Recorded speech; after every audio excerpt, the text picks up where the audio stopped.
ನಮಸ್ಕಾರ ಸ್ನೇಹಿತರೆ, ಹೇಗಿದ್ದೀರಾ ಎಲ್ಲರೂ? ಇವತ್ತು ಮತ್ತೊಂದು ಫ್ಲವರ್ ಪೇಂಟಿಂಗ್ನ ಮಾಡ್ತಾಯಿದ್ದೀನಿ. ಬ್ಯಾಕ್ಗ್ರೌಂಡಿಗೆ ಸ್ಕೈ ಬ್ಲೂ ಕಲರ್ನ ಹಾಕ್ತಾಯಿದ್ದೀನಿ. ಇದು ವಾಟರ್ ಕಲರು. ಇದು ಒಂದೇ ಒಂದು ಕೋಟು ಪೂರ್ತಿ ಹಾಕಿದ ಮೇಲೆ 10 ನಿಮಿಷ ಒಣಗಕ್ಕೆ ಬಿಡಬೇಕು. ಒಣಗಿದ ಮೇಲೆ ಫಸ್ಟು ಫ್ಲವರಿಂದ ದಂಡಿಗಳಿರುತ್ತಲ್ಲ, ಒಂದೊಂದೇ ಸ್ಟೆಮ್ ಮಾಡ್ಕೋತಾ ಇದ್ದೀನಿ. ಸ್ಟೆಮ್ ಆದಮೇಲೆ ರೆಡ್ ಪಿಕ್ ಮಾಡ್ತಾಯಿದ್ದೀನಿ ಫಸ್ಟು, ಮತ್ತು ಸ್ವಲ್ಪ ತುದಿಗೆ ಆರೆಂಜ್ ಇರೋ ರೀತಿ ಸ್ವಲ್ಪ ಆರೆಂಜ್ ಪಿಕ್ ಮಾಡ್ತಾಯಿದ್ದೀನಿ.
ಈಗ ಫ್ಲವರ್ ಜೊತೆ ಸಣ್ಣ ಸಣ್ಣ ಮೊಗ್ಗುಗಳ ಸಹಿತ ಮಾಡ್ಕೋಬಹುದು.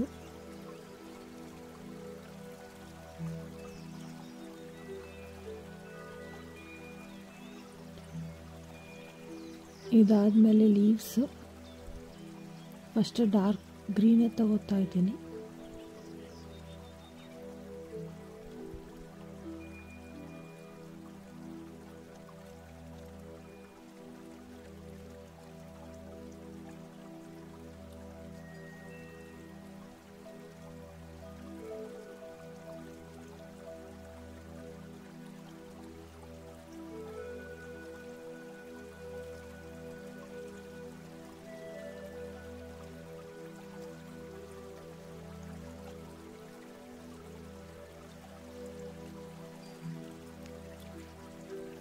ಕೆಳಗಡೆ ಪೋರ್ಷನ್ನಲ್ಲಿ ಹುಲ್ಲಿರೋ ಥರ ಮಾಡ್ತಾಯಿದ್ದೀನಿ. ಫಸ್ಟು ಲೈಟ್ ಗ್ರೀನೇ ಹಾಕ್ತಾಯಿದ್ದೀನಿ,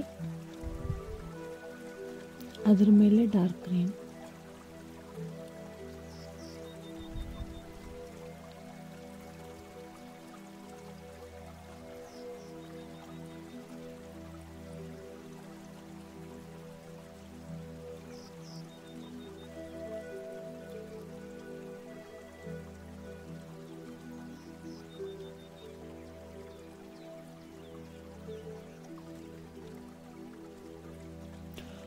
ಹೂವಿನ ಮಧ್ಯದ ಪೋರ್ಷನ್ಗೆ ಫಸ್ಟ್ ಯೆಲ್ಲೋ ಕಲರ್ ಪಿಕ್ ಮಾಡಿ ಮಧ್ಯೆ ಯೆಲ್ಲೋ ಇರೋ ಹಾಗೆ ಡ್ಯಾಬ್ ಮಾಡ್ತಾ ಇದ್ದೀನಿ.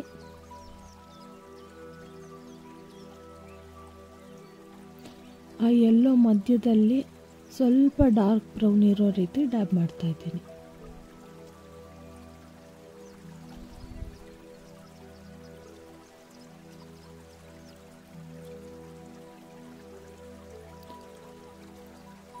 ಸೊ ಫೈನಲಿ ಇದು ಈ ರೀತಿ ಕಾಣ್ತಾ ಇದೆ. ಈ ಪೇಂಟಿಂಗ್ ನಿಮಗೆ ಇಷ್ಟ ಆಗಿದ್ದಲ್ಲಿ ಈ ವಿಡಿಯೋನ ಲೈಕ್ ಮಾಡಿ, ಶೇರ್ ಮಾಡಿ, ಸಬ್ಸ್ಕ್ರೈಬ್ ಮಾಡಿ, ಬೆಲ್ ಐಕಾನ್ ಕ್ಲಿಕ್ ಮಾಡೋದಕ್ಕೆ ಮರಿಬೇಡಿ. ಸೊ ಟೇಪ್ ತೆಗೆದ್ಮೇಲೆ ಫೈನಲಿ ಈ ರೀತಿ ಕಾಣ್ತಾ ಇದೆ. Thank you so much for watching.